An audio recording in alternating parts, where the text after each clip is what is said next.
Auto van rickshaw অথবা auto charger হোন্ডার যে পিকআপগুলো থাকে সেই পিকআপ আমরা কিভাবে ঠিক করব দেখেন। এটা আমার চার্জার হোন্ডার পিকআপ।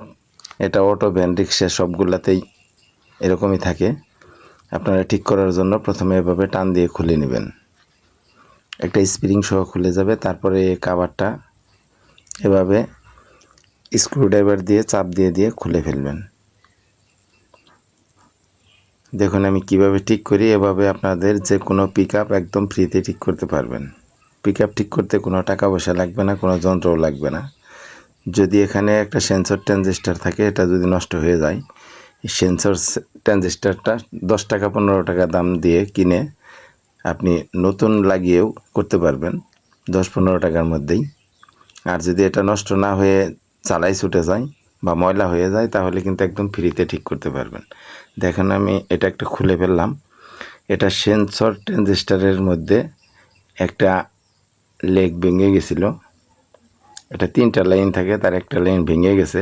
ভাঙাটা আমি খুলে ফেললাম। এটা কিন্তু আমি এটার গোড়ায় আমি রাং দিয়ে ঠিক করে নিতে পারবো।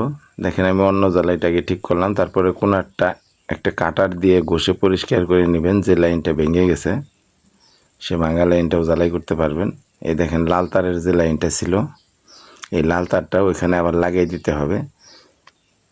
আমি এই সেন্সর ট্রানজিস্টারের কোনায় এই লাল তারটা আমি লাগিয়ে দিতেছি। তারটা ছুটে গেছিল, এটা এখানে আমি আগের মতো করে লাগিয়ে দিলাম। 3টা লাইনই সঠিকভাবে সেন্সরের মধ্যে লাগিয়ে দিবেন। দেখেন আমার লাগানো হয়ে গেল।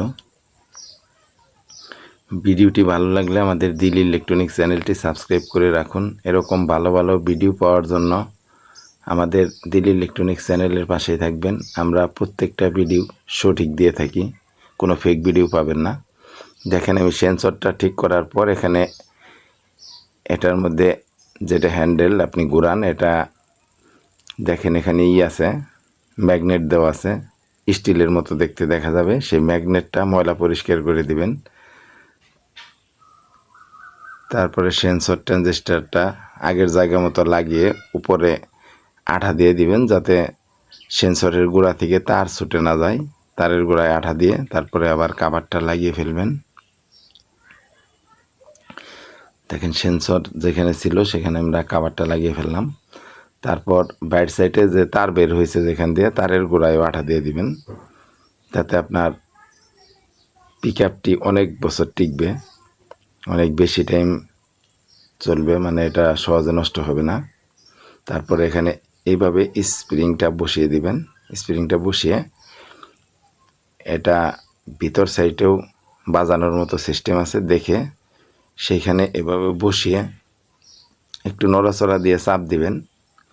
চাপ দিলেই দেখবেন লেগে গেছে। দেখেন পিকআপটা আগের মতো লেগে গেল। অবশ্যই ভিডিওটি ভালো লাগলে আমাদের দিল ইলেকট্রনিক্স চ্যানেলের পাশে থাকুন। ধন্যবাদ।